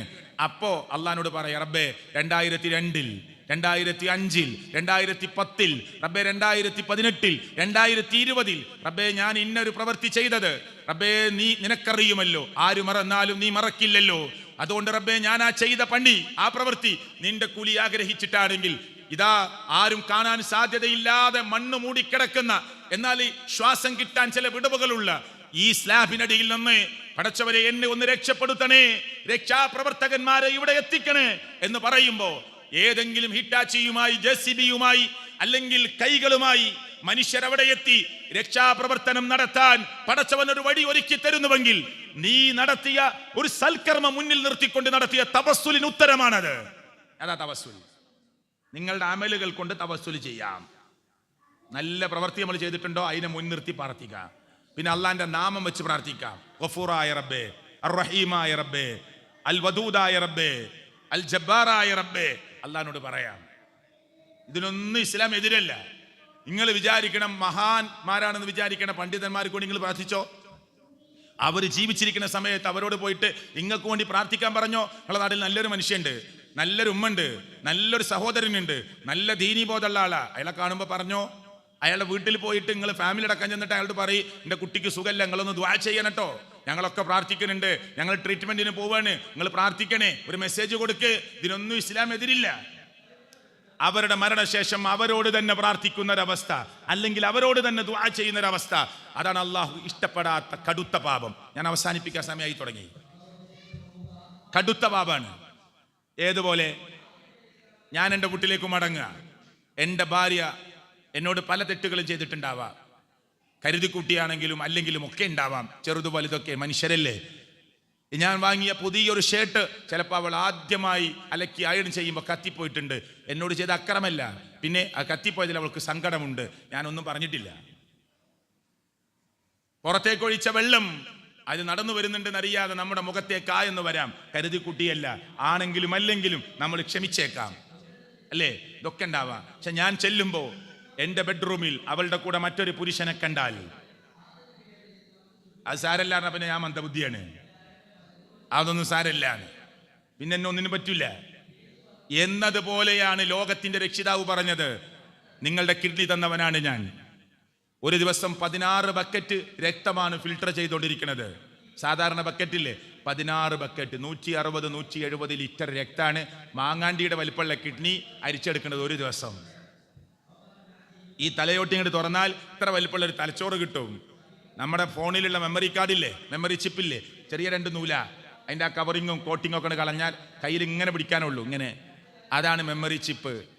അതിൻ്റെ ബാക്കി അതിൻ്റെ ഫ്രെയിമാണ്. ആ 2 നൂലാണ് ആ മെമ്മറി ചിപ്പ്. എന്നാൽ ഈ തലയൊട്ടിക്കുള്ളിൽ കിടക്കുന്ന ഞരമ്പ് ചുരുട്ടി വെച്ച തലച്ചോറാണ് നമ്മുടെ മെമ്മറി ചിപ്പ്. മെമ്മറി കാർഡിലെ ആ നൂലിൻ്റെ വലിപ്പം എത്രയാണ്? ഇങ്ങനെ പിടിച്ചാൽ കാണൂല പുറത്തേക്ക്, ഇങ്ങനെ 2 വിരലിങ്ങനെ പിടിച്ചാൽ പിന്നെ പുറത്തേക്ക് കാണൂല, അത്ര ചെറുതാ. ഈ തലയോട്ടിൻ്റെ ഉള്ളിൽ കിടക്കുന്ന ഞരമ്പ് ചുരുട്ടി വെച്ച തലച്ചോറിൻ്റെ നീളം 496 കിലോമീറ്ററാണ്. 496 കിലോമീറ്റർ. ഇവിടുന്ന് കോഴിക്കോട്ടേക്ക് എത്ര കിലോമീറ്റർ ഉണ്ടാവും? 50-60 കിലോമീറ്റർ ഉണ്ടാവും. ഒരൊറ്റ മനുഷ്യന്റെ തലച്ചോറ് ചുരുട്ടി വെച്ച ഞരമ്പ് മാത്രം നിവർത്തിയാൽ 496 കിലോമീറ്ററാ. തല മുതൽ കാല് വരെ നീണ്ടു കിടക്കുന്ന ഞരമ്പ്, രക്തമോടാൻ പടച്ചവൻ വെച്ച ഞരമ്പ് നിവർത്തിയാൽ ഈ ഭൂമിയെ, മലപ്പുറത്തെ അല്ല, കേരളത്തെ അല്ല, ഇന്ത്യയല്ല, ഭൂമിയെ, ആഫ്രിക്കൻ രാജ്യമടങ്ങുന്ന, യൂറോപ്യൻ രാജ്യങ്ങൾ അടങ്ങുന്ന, ഏഷ്യൻ രാജ്യങ്ങൾ അടങ്ങുന്ന, ഇന്ത്യയും ചൈനയും ശ്രീലങ്കയും പാകിസ്ഥാനും ഒക്കെ അടങ്ങുന്ന, അറേബ്യൻ രാജ്യങ്ങൾ അടങ്ങുന്ന, ഏഷ്യൻ രാജ്യങ്ങളെല്ലാം അടങ്ങുന്ന, ആഫ്രിക്കൻ രാജ്യങ്ങൾ അടങ്ങുന്ന, യൂറോപ്യൻ രാജ്യങ്ങൾ അടങ്ങുന്ന, കടലും കരയും അടങ്ങുന്ന ഭൂമിയെ 2 തവണ ചുറ്റാനുള്ള വലിപ്പം ഒരൊറ്റ മനുഷ്യ ശരീരത്തിലെ രക്തക്കൊയലുകൾക്ക് നീളമുണ്ട്. ഭൂമിയെ 2 തവണ ചുറ്റാൻ.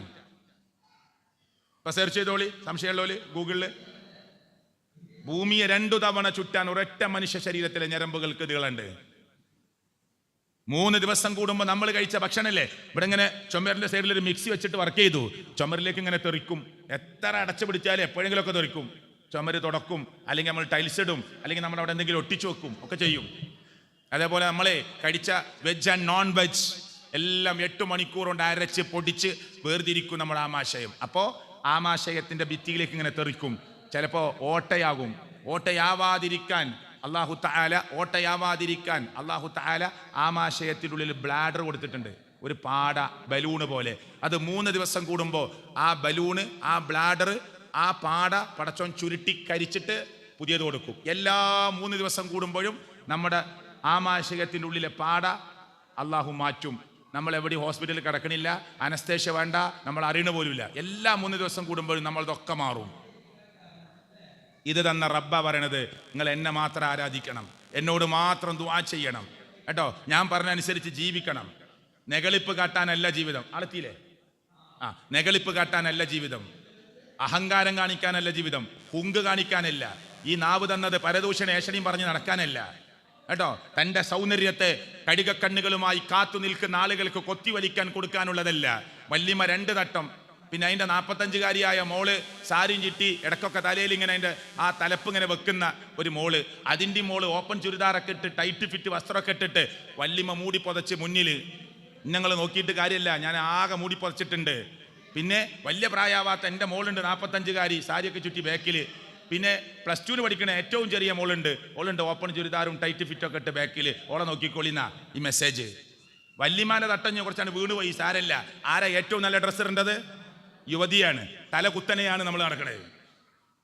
അതുകൊണ്ട് സൂക്ഷ്മത നടത്തുക ജീവിതത്തിൽ എല്ലാ ഭാഗത്തും. കാസിയാത്തുൻ ആരിയാത്തുൻ മുമീലാത്തുൻ മായിലാത്തുൻ റൂസുഹുന്ന കഅസ്നിമത്തിൽ ബുഖത്തിൽ മായില ലാ യദ്ഖുലുൽ ജന്ന വലാ യജിദുന റീഹഹാ. സ്വർഗ്ഗത്തിന്റെ വാസന പോലും കിട്ടൂലാന്നാ, അടിച്ചു വീശുന്നത്. ആ സ്വർഗത്തിന്റെ സുഗന്ധം അതുപോലും അനുഭവിക്കൂല.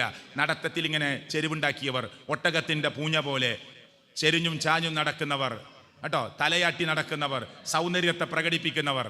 അതുകൊണ്ട് സൂക്ഷ്മത വരുത്തണേ എന്നാവശ്യപ്പെട്ടുകൊണ്ട് ബഹുമാന്യനായ അടുത്ത പ്രഭാഷകൻ ഹാരിസ് കായക്കൊടി അദ്ദേഹത്തിൻ്റെ സമയത്തിലേക്ക് പ്രവേശിച്ചതുകൊണ്ട് ഞാൻ അവസാനിപ്പിക്കുന്നു. റബ്ബ് സ്വീകരിക്കുമാറാകട്ടെ, അള്ളാഹു അനുഗ്രഹിക്കുമാറാകട്ടെ. ഒരു കുടുംബം എങ്ങനെ സംതൃപ്ത കുടുംബമാക്കി മാറ്റാം എന്നതിലേക്കുള്ള സംസാരമാണ് ഇനി നടക്കാൻ പോകുന്നത്. നിങ്ങളെല്ലാവരും ആ ക്ലാസ്സിനെ ശ്രദ്ധയോടുകൂടി കേൾക്കുകയും പഠിക്കുകയും ചെയ്യണം. നമ്മുടെ പ്രോഫ്കോൺ എല്ലാവർക്കും അറിയാം, പ്രൊഫഷണൽ വിദ്യാർത്ഥികളുടെ ആ സമ്മേളനം പ്രിയപ്പെട്ടവരെ തിരുവനന്തപുരത്താണ് നടക്കുന്നത്. നിങ്ങളൊക്കെ അറിഞ്ഞിട്ടുണ്ട്.